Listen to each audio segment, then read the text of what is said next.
नमस्कार दोस्तों। बांग्लादेश में लगातार हिंदुओं के साथ की जा रही बर्बरता को लेकर दुनिया भर में गुस्सा है।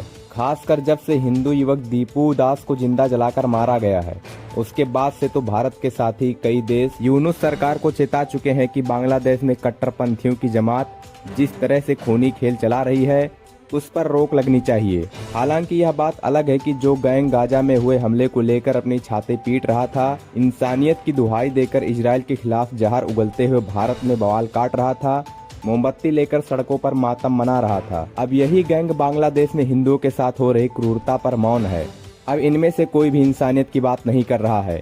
हिंदुओं पर हो रहे हमलों की निंदा की बात तो छोड़िए, अब यह लोग यह कहकर नफरत फैलाने की कोशिश कर रहे हैं कि हमें बांग्लादेश के हिंदुओं से क्या मतलब है, हमें तो अपने देश की बात करनी चाहिए। अब आप समझ सकते हैं कि ये लोग मजहबी कट्टरता में कितने अंधे हो गए हैं, और इन्हीं में से ऐसे लोग निकलते हैं जो दुश्मनों के लिए देश के खिलाफ गद्दारी करते हैं और खून खराबा करने के लिए खुद को भी उड़ा लेते हैं।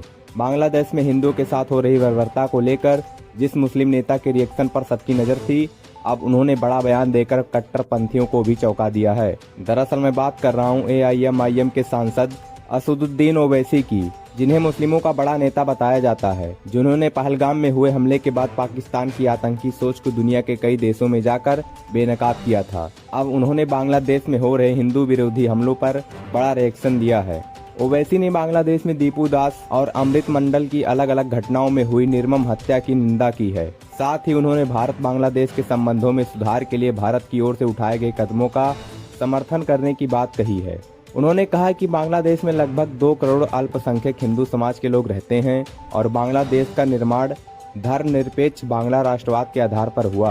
उन्होंने यह उम्मीद की है कि बांग्लादेश और भारत के बीच तनाव और ज्यादा नहीं बढ़े। ओवैसी ने कहा कि बांग्लादेश की यूनुस सरकार वहां के अल्पसंख्यक नागरिकों की रक्षा करे। इसके साथ ही उन्होंने बांग्लादेश में पाकिस्तान और चीन की बढ़ती मौजूदगी पर ध्यान दिलाया।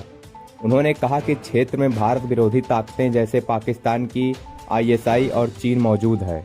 यानी कि ओवैसी ने यूनुस को आईना दिखाते हुए बांग्लादेश में जो कुछ भी हो रहा है उसके पीछे पाकिस्तान का हाथ बताया है। साथ ही यह मांग की है कि यूनुस सरकार हिंदुओं की सुरक्षा सुनिश्चित करे। दरअसल ओवैसी का यह बयान ऐसे वक्त में आया है जब कुछ घंटे पहले ही एक बार फिर कट्टरपंथियों ने हिंदुओं पर अटैक करते हुए उनके 5 घरों को फूंक डाला है। ऐसे में अब सबकी नजर भारत सरकार पर है कि वो क्या एक्शन लेती है, जिसके बाद बांग्लादेश में हिंदुओं पर हो रहे हमले रुक सकें।